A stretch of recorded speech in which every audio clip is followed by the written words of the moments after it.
Fire Emblem Heroes is finally a year old, and with that we have nearly 200 unique characters. However, the series has over 700 named characters, and many important characters are still absent from the game.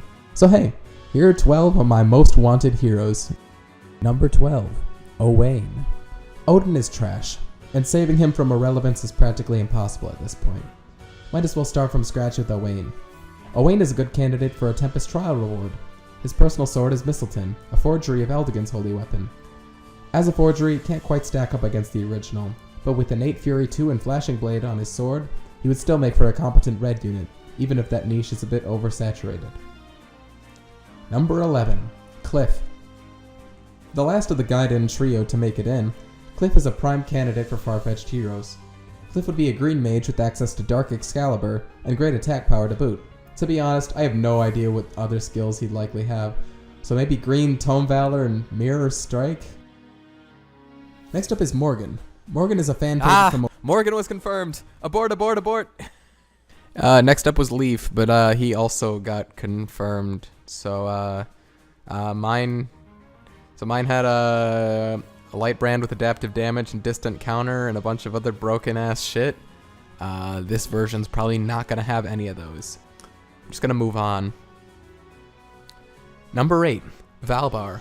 The fact that Valbar isn't in the game already with Leon is an absolute crime. The two are inseparable. Valbar carried my Echoes run thanks to warp strats, and I'd love for him to carry my Tempest Trials as well. Valbar would have close defense, brash assault, and a silver lance. With these skills and a monstrous attack stat, he'd be a great fit on any armor team. Number 7, Aversa. Aversa is only here because of her class. As the only canon Dark Flyer, she'd make our first non-seasonal Mage Flyer. I'm really against certain classes and archetypes being locked behind seasonals, so she would be a great candidate for a Grand Hero battle. With her status as a free-to-play unit, hopefully Flyer Emblem teams will be easier to build. Number 6, Roger. We also lack a non-seasonal bow armor, which doesn't really make sense considering generals were able to use bows in Shadow Dragon. Roger would be a great candidate for our first non-seasonal bow armor. His defenses are high and his guard bow helps him tank even further. Just keep him away from enemy Sheetas, they might turn him to her side. Speaking of characters with conflicting loyalties, number 5, Lex. A favorite of mine from Genealogy, Lex would be a great addition to the game. Lex hits hard and Death Blow certainly helps, but he's easily doubled by pretty much everyone, so use caution. In reference to his iconic Paragon skill, he would also be the first non-seasonal to have Axe Valor, allowing you to grind your Hectors and Bikes with greater efficiency. Speaking of units with iconic Brave weapons, number 4, Finn. Split between 3 different iterations, Finn had enough votes to reach 60th place. Quite impressive considering how few Yggdrasil characters have made it to the top 100. One of the things I'd like to see is for him to get his own version of a Brave Lance, since after all, his is a special version. Luwine is named after the legendary spear wielded by Finn's namesake, Finn McCool. Luwine would have 11 might and give -2 speed with the Brave effect. Finn was also confirmed, so I guess we'll see how he turns out in a couple days. He's probably not going to be that great though. Number 3, Quan. Finn's liege and wielder of the Gay Bulg, Quan is destined to be a powerhouse. Considering Eldigan and Sigurd already made it in, we only need Quan to complete the trio. Gay Bulk would grant +4 attack and defense on the enemy phase and accelerate cooldown on his attacks when on enemy phase. He would also get Drag Back and Ignis. Number 2, Rena. Without a doubt, one of my favorite Fates characters and one of my favorite classes in the series. I'd love to see Rena in the game. As a Kinshi Knight, she would be our very first flying archer, and our 4th ranged flyer in the game. With Swift Sparrow and the ability to be boosted by Flyer Emblem support, she'd be sure to be a valuable member of many teams.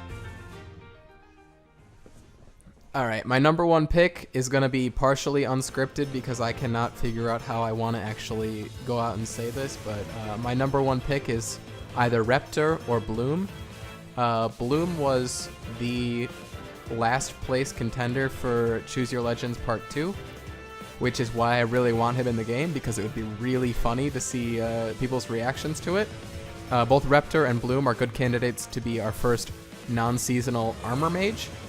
And, you know, I don't like seasonals, so that'd be really nice.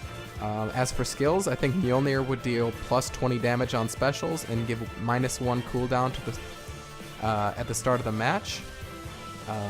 He could be a good candidate for close counter or panic ploy, but if this is a Grand Hero battle unit, I really doubt that we're going to get such powerful skills.